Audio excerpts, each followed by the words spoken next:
As always, it is another week of speculation, another fun time in Jets land in the offseason. There are two very major and important quarterback dominoes falling very soon in terms of Derek Carr and Aaron Rodgers and where they go. And the New York Jets suspected to be involved in both of those situations. Matt, I thought it would be smart today for us to sit down and look at this situation as a whole and really break down the pros and the cons of each side. It seems very likely, if not all but assured, that the Jets are going to try everything they can to get a veteran quarterback and go for broke while their defense is still young and playing well, and the rest of their offensive skill talent is young and playing well and hopefully stays healthy. They're trying to go for broke. They're going to look for a veteran. These two guys, one more so in Derek Carr than Aaron Rodgers right now, seems to be available. I think it seems very likely, if not assured again, that Carr is going to be available. Rodgers is a little more up in the air, but where there's a lot of smoke, and usually where there's smoke, there's fire. I can't see this situation with Rodgers. Will he, won't for Green Bay carrying on too much longer. Let's jump right in. Matt, I want you to start here. Looking at things as a whole, let's just start with Derek Carr's contract because it's the much easier one to explain. And when you're looking at the proponent of potentially trading for one of these quarterbacks, whether it be Rodgers or Carr, I think it's very evident that it's a lot more team friendly of a situation to be taking on Carr's current contract than it would be for Aaron Rodgers. Yeah, and I think it should be said that if Carr is traded, there's most likely going to be some kind of restructuring. Because as of right now, it's what 40 million guaranteed by the 15th. So any team trading for him would then take that on. Uh, of course, he would have to waive his no trade clause, and then to make before anything gets started, uh, and then the restructuring, and then you have the gray area of the trade not becoming finalized till the new year, the new league year starts. So it's a little foggy, but at the same time, it's a lot friendlier because the team is the Raiders right now are looking to get rid of him for anything. Uh, so the trade compensation will probably be a late round pick, at most a mid round pick. It won't look anything like what the Green Bay Packers are looking for with Rodgers.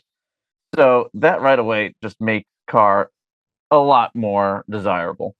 Uh, then again, it's not very likely that Carr is traded for. It is a lot more likely that he is cut, and the team picking him up will just have to make a new deal with him that will be a lot more friendlier cap wise this year. It will probably add years and spread out more guaranteed money for him, so that's more favorable for him because I believe he only has the 40 million guaranteed in this current contract if we were to Yep, trade for it. that's it. Just the 40 million. So a new deal will get him more guaranteed money, more security, uh, and likewise for the team that's signing him, they get more security in a top 12 quarterback for that's in his early 30s right now. Uh, that should be able to go on a nice run, a healthy run, depending how they structured the contract. Uh, that's probably not going to be top quarterback money, I don't believe, if he is re-signed, but it'll be up there. But the fact that we're probably not paying Mahomes like money or Watson money, I think puts us in a nice favorable position to be able to re-sign other people. And right now, there aren't that many people to re-sign. A lot of these guys are very young, and won't their contracts won't be due for another couple of years. So we can kind of maybe even front load a little bit and have some space left over for when the younger guys come to fruition. And when it comes to winning a championship, I think the more chances you get, the better. And right now, I think that's with Carr. Yeah, I think so too. Looking at things very objectively, simply from a cost of investment perspective, it's very likely Derek Carr is going to be outright cut. It just seems very hard to work out a trade where whatever team trading for him is going to want to take on that salary and that bonus and 40 million right there squared away guaranteed and have it on their books and not have any sort of risk involved. On top of that, it seems like the Raiders don't want that whatsoever. and it would be a lot of moving pieces that would have to come together very, very quickly for a restructure to be negotiated between Carr's new team and or whatever team would be trying to become his new team. And it would have to be accepted to and agreed upon by Carr himself, because with his no trade clause, he can just veto whatever deal he doesn't want. So if he doesn't get the right contract offer or something that he likes from whatever team is trying to trade for him that the Raiders want to send him to, then he can just put his hand in the air and say, nope, I'm not going. Too bad. And the Raiders are going to be stuck paying him anyway. We are sitting here February 2nd as we're recording. The 15th is just less than 2 weeks away. All of this would have to happen very, very soon.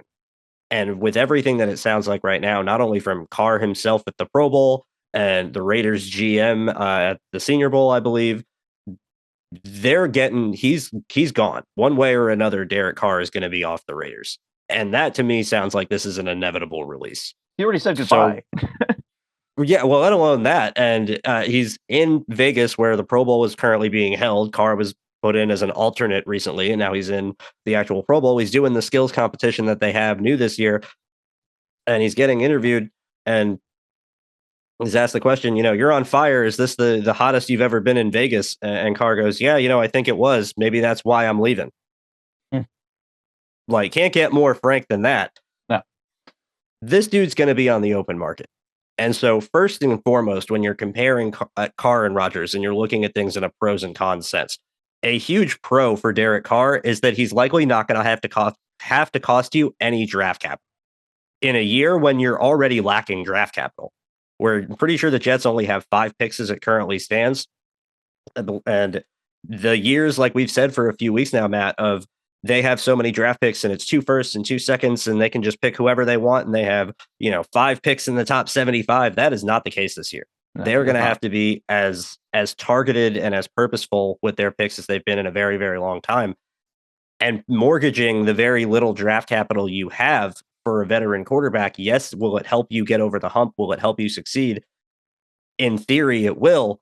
But if you can get a productive player at the position anyway without having to do that, I feel like that's a big plus. And we would be, not doing our jobs justice, quite honestly, Matt, if we didn't look at the obvious here and admit there is a clear and obvious skill gap between Derek Carr and Aaron Rodgers. Oh, absolutely. And I don't think anyone is questioning that. I don't think anyone is going to sit here and say, oh, they are exactly the same, and plug either one of them into the Jets offense and it'll be like no different. Why bother going after Rodgers when Carr is going to be just as good? I don't think Carr would be just as good. I think Aaron Rodgers is one of the best quarterbacks and most talented throwers of the football in league history, and he's been as successful as he has been forever for a reason.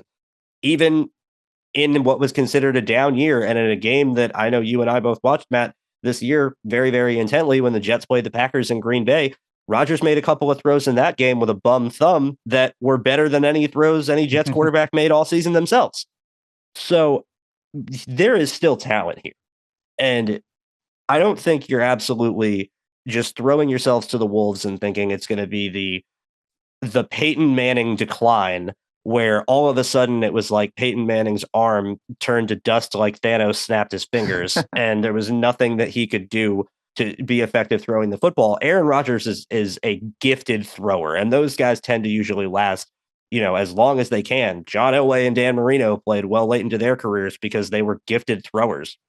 Tom Brady did a ton of work to rework his motion and became a gifted thrower on top of that, on top of the arm talent he already had to keep his body fresh and his arm functioning. Rodgers is just one of the most naturally talented guys, period. Brett Favre's another one.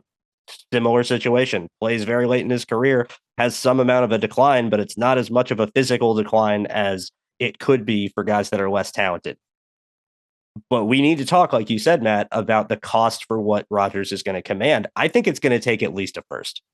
I don't think there's any way the Packers organization, with their fan base, with how they've been very, very successful, but they haven't gotten over the hump, and there's all of this media and drama, and a guy in Aaron Rodgers that has been, God to Packers fans for so many years. How's it going to look to the media and the fan base if they go, we're trading Aaron Rodgers for a 2nd round pick this year and a 3rd round pick next year, and Jordan Love's our starter? It's not going to look great, but at the same time, I would feel very iffy about giving up a first round this year. Mostly because of the risk of him retiring after 1 year. That risk has to be factored in. We can't just trade a first round pick this year, a first round pick next year, and then all of a sudden he retires and we're stuck holding the bag. That's not a situation we can put ourselves in. I would much rather push that first round pick to being a possible first round pick, a conditional pick in 2024, and maybe giving a day two pick, whether it's a second rounder or a third rounder. I think a second rounder would probably be more palatable for Green Bay this year, and then have like maybe another second round pick that could turn into a first next year if he decides to stick around. Uh, I think that's the only thing that makes sense to me because otherwise we're really taking a huge risk, and a huge risk I don't think anybody can afford. Because all right, let's say we get a Rodgers for a year, we get to the playoffs and we sputter out, and then he just retires. Now we just had our 1 year wonder. Well, now we're stuck with a giant cap hit with him retiring, or not. I think it's just dead money at that point. And now we are also out premium draft picks. That's a horrible situation to be in. And I think that would just put all the coaches and JD right back in the same hot seat that they were in before. So it just doesn't make sustainable sense for them and their jobs, for the team and their future success. It just doesn't make as much sense unless you get a favorable price, which would, like I said, be a day two pick this year and then a conditional pick next year. And the problem with that, quite honestly, Matt, at least in my opinion, is exactly what you brought up, which is the threat of Rodgers retiring. And what happens if, he calls it quits after 1 year and you've already sent a first round pick for the following season and now you have no ammo to try and get yourself a replacement quarterback. And if you don't win the Super Bowl in the 1 year you play with Aaron Rodgers, then what was it worth? That's a big question. The other question, at least for me, that's ringing ugly in my head is how long on a contract as his deal currently stands that whatever team that trades for Aaron Rodgers is going to be on the books for him in a big way. Where just going off base salaries and how his contract is currently structured, his cap hit for 2023 is going to be 31 million, which is not terrible in terms of top end quarterbacks. It's a lot, but it's not absolutely out of the question. I'd imagine a Carr cap hit on a new contract would likely be similar, if not more than that. Then you look at the following years as it's currently structured because his contract goes all the way out to 2026. He has a $40 million cap hit in 2024, a $59 million cap hit in 2025, and a $53 million cap hit in 2026 as it currently stands. He'll be 45 years old then. Are like even if you're hoping for 3 good years of Aaron Rodgers and he's going to be 42. How much is guaranteed after the second year? Now, this is the interesting part, and it's kind of complicated to work out. But if I'm understanding this correctly, he still has for 2023 and 2024 guarantees of a roster bonus and an option bonus of $40.8 million or $58.3 million in 2023 and a $47 million bonus in 2024. Those bonuses, the way they are currently set, if they are picked up, become fully guaranteed. However, if they are not picked up, they get converted into his base salary for that year. So I don't know how that would work cap hit wise, but you would have, if you don't pick up this fully guaranteed bonus that I think would count more against your cap, you would have a $58.3 million base salary for Aaron Rodgers going into 2023. That's if you acquire him for this year. So you're either guaranteeing him, which would likely show up on your cap, $58 million in an injury guarantee, and he gets to keep his low base salary. His base salary, as it currently stands for 2023, is only set to be 1.1 million. All of his money is tied up in bonuses and roster stuff. Yeah. So if you don't pick up that option, it then converts to a base salary. I don't know how it would work out for cutting purposes or if you could get out of that deal from there. But there's no way I could see the Jets wanting to pay Aaron Rodgers a base salary or any amount of cap constraint that's going to count $58 million against their cap for 2023. No, That seems absurd. That is absolutely and totally absurd. yeah, I don't see that. But I'm just trying to think if best case scenario, we trade for him and we get 2 solid years out of him, then it's a matter of what happens then. If he doesn't wanna retire, are we still stuck with him in 2025? And 2025 is kind of fishy as it currently stands that he would be, if I'm listing this correctly, he would be 43, it's 44? Sports Track is showing that he would be an undrafted free agent. But I'm also seeing on Sports Track that he has roster bonuses tied up in 2025 and 2026 that are set to be paid in 2025 and 2026. Gotcha. See, I feel like whatever team trades for him, hopefully, especially if it's ours, there is some kind of reworking of this contract to kind of uh, settle out the back end of it, so it's not so convoluted. So that the amount of dead cap is kind of reduced, uh, and allows him to kind of go off into the sunset and not also take our chances at a sustainable future with it. I think that has to be worked into it. I don't know if that gets done before a trade or after a trade, but I feel like that needs to get done. And he kind of hinted at being open to reworking things. Uh, I'm not sure if it was more for reworking things to make a trade easier or reworking things to really just settle that. But I would hope that it would kind of settle that and make that a little less murkier, uh, and kind of give us a time frame. Like I feel like a contract can also show his intent. If he signs a contract where he has all this guaranteed money uh, for a 2-year span, and then after that, it kind of you know enters like a gray zone, then it kind of shows that he's willing to also stick around for those 2 years. Yeah, that's going to be the question. And Rodgers being open to a restructure is definitely going to help. I think the biggest issue, quite honestly, is his cap hit for 2023. And I'm as it currently stands, if he is on the Packers roster or whatever trading team picks up his contracts roster, I believe it is by June 1st, then his bonus kicks in and it becomes $58.3 million fully guaranteed for that 1 year.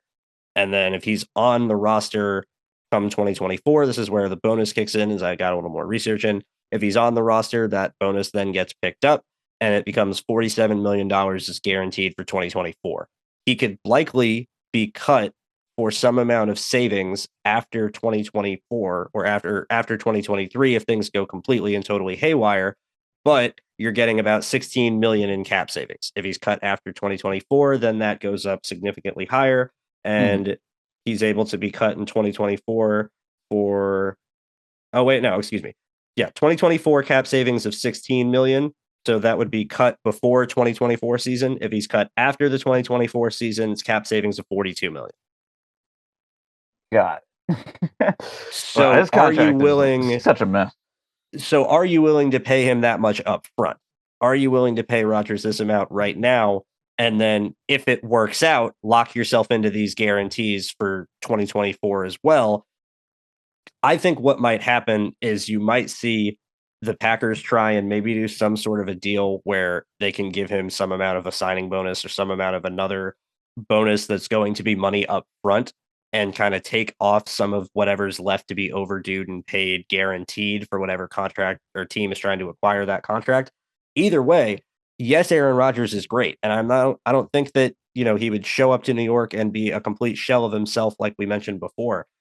But if it's going to cost you at least a first round pick, likely a first round pick next year, where if all goes well, then you're playing well, you're keeping Rodgers, and you're locking yourself into paying him $47 million, and you likely don't have a first round pick.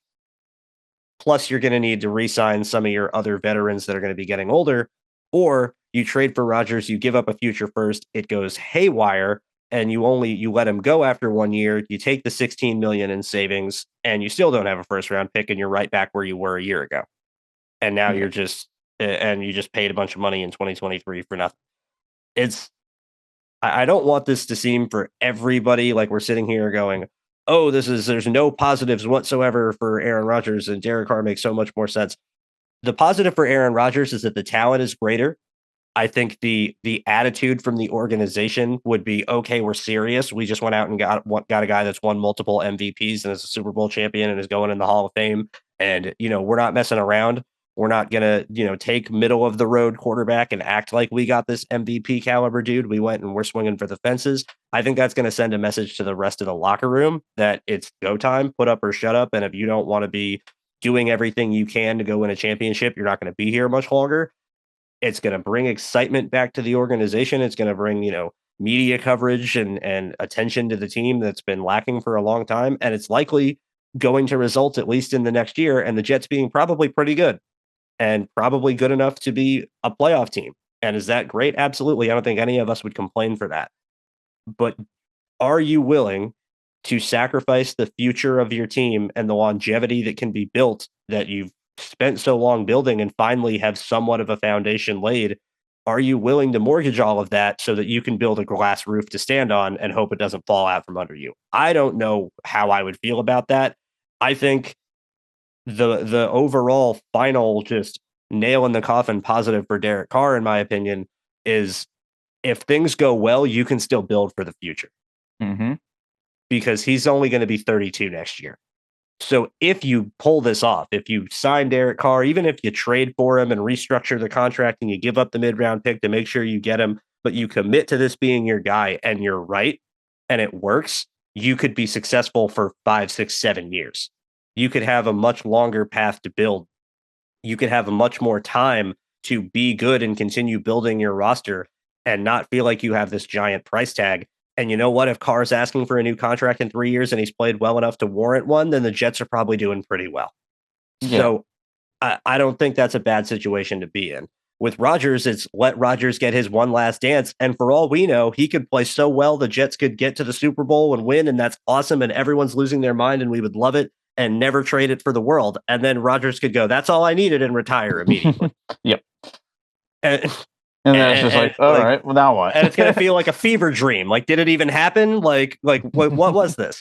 There's a lot of risk involved, like you said. And if I'm running the show, if I'm Joe Douglas, if I have quite honestly my job on the line, I'm going the Derek Carr route because I think it's easier to get out of if it doesn't work.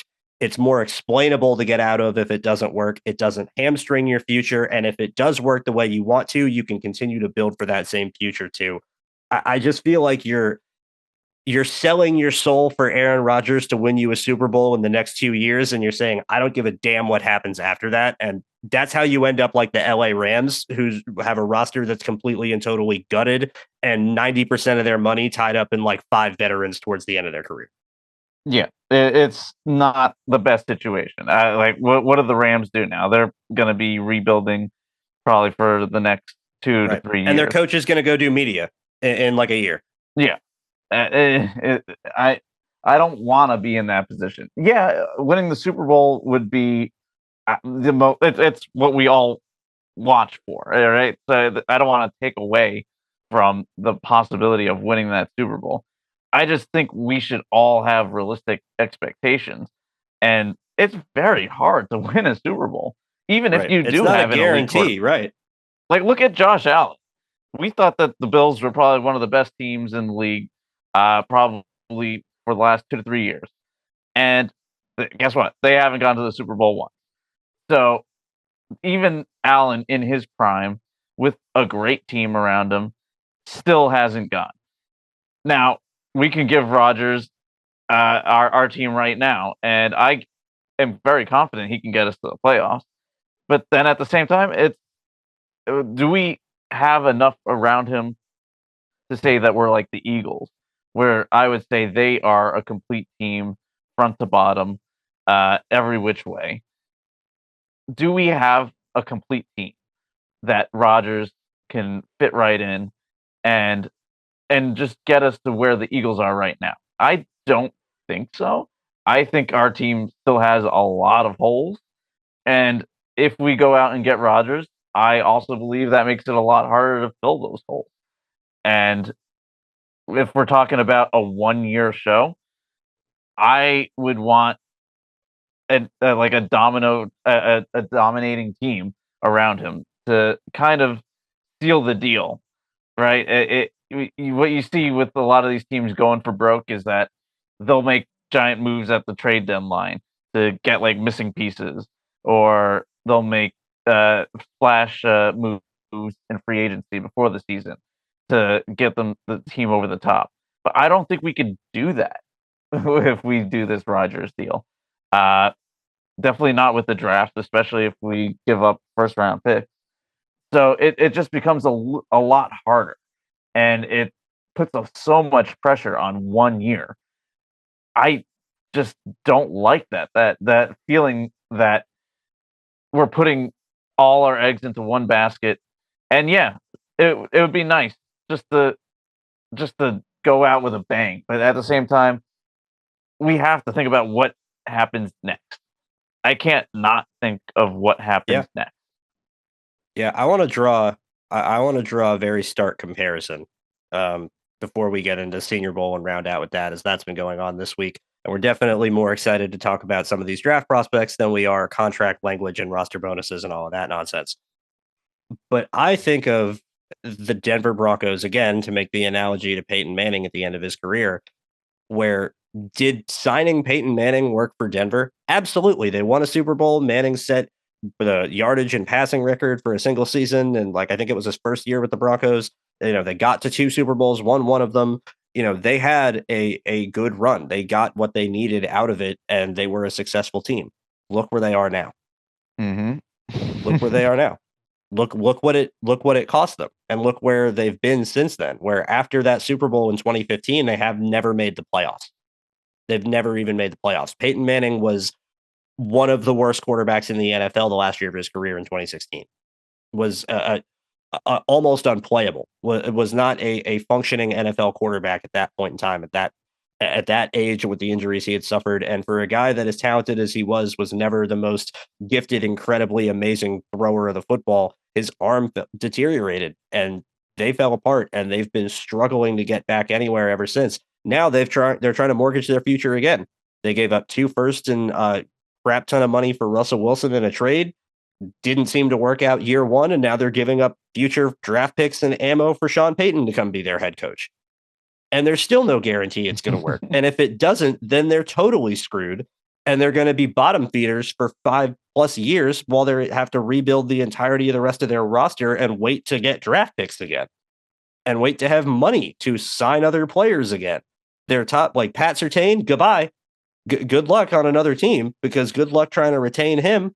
These are the problems that could be faced by the Jets in very, very short order. And I am not going to sit here and be an idiot and say that would I deal with it if the Jets get one Super Bowl and I'm able to see it? Yeah, I get it. I totally get it. I'm not going to sit here and say I don't understand that whatsoever, because the chance of it happening again after not happening since 1968, Lord knows, there's no guarantees in anything in this world. And for as much of a chance as they could possibly get in 1 year to guarantee it, I fully and totally understand. But that doesn't mean that it's smart. And that doesn't mean that there isn't another option that is right in front of them as well that could give them results well enough to give them a shot.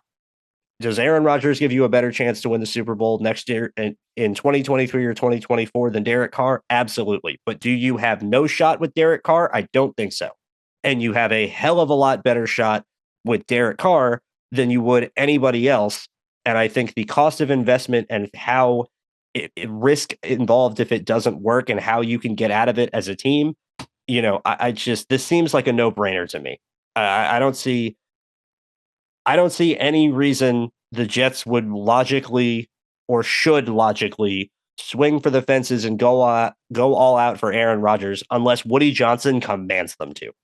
And that's which he about the might only have. reason I can which is not out of the realm of possibility. I didn't want to make that very clear.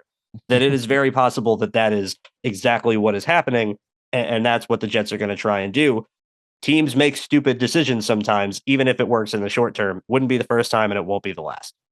It wouldn't. But then you know what? If it, let's say it does work, I think Woody kind of goes by the same formula going forward of trying to buy championships with free agent quarterbacks. Although I don't think I don't know if we'll ever see a situation like this again That's where going so great for the Colts right now. yeah, right. That's going awesome for them. It just makes me so nervous. But you know what? This team, I'm gonna just see it from the other side. And how long have we gone with mediocrity to downright horrible play from this team? And the possibility of seeing eliteness at the quarterback position with the skill players that we have on both sides of the ball right now and young players. So Yep. yeah, we'll have this our base for this team for at least a couple more years, with or without Rodgers. So I see the lights going on. Like, okay, we can make this run with Rodgers now, and hey, we'll still have this strong team, so we could do something else even if he leaves. But then they're not. It's kind of short sighted and not and very simplistic. And I think there's so many factors, especially with money and draft picks, that's not really being factored in. And yeah, it's great right now, but I can just see it falling apart so quickly and not, and again, having sustained ugliness over and over again. And I don't know. I wonder how people that were alive during the first Super Bowl feel about everything that's happened since. That would be a good question for someone alive to tell that story. I can only imagine what they have been through. But no, to wrap up, Matt, I'm in agreement. Is there's a huge risk that you are going to damage your team. I don't want to say beyond repair because that's not true, but damage your team to the point that the only thing that will heal you is time of being bad. And I just don't know if that's how you want to set things up and then have guys win and succeed to then be fired for being bad shortly after when the consequences of their actions set in. It's a dicey situation and there's no guarantee it's going to work. And this is kind of like in a nutshell for me, if Aaron Rodgers was the only option, I'd get it a lot more. Mhm. But Derek Carr's staring you right in the face. If Carr wasn't an option whatsoever, if it was who can you get and the Ravens aren't trading Lamar and Rodgers is a possibility, then you do whatever you have to do to get him because he's the only option. Is it desperate? Yeah, but I understand it. You don't have to be desperate. And I think that's the whole point of this entire point that we're trying to make is trading for Rodgers is just a desperation move. And you can sign Carr without being desperate, still have some amount of success and still get out of things with you being okay if it doesn't work. Absolutely. And a lot of people they have strong opinions about both these quarterbacks. And there's a lot of projection of how they feel onto how they feel these quarterbacks feel about coming here. Uh, and all of it's just nonsense. It's all noise. And we're hopefully going to get one of these guys. If we have to go to our third option or fourth option, I think it's going to be a lot of sadness, a lot of heartache. Even though we could probably still be very good, it could still be a very good team. Because when we look at the bar that was set last year at the quarterback position, it was Mm-hmm. very low. So if we can miss out on these top two quarterbacks and still be well off. Uh, and you know what? I still think people would be disappointed, even if we got to the playoffs with that team. They would feel like they missed out on greatness, and they could be right.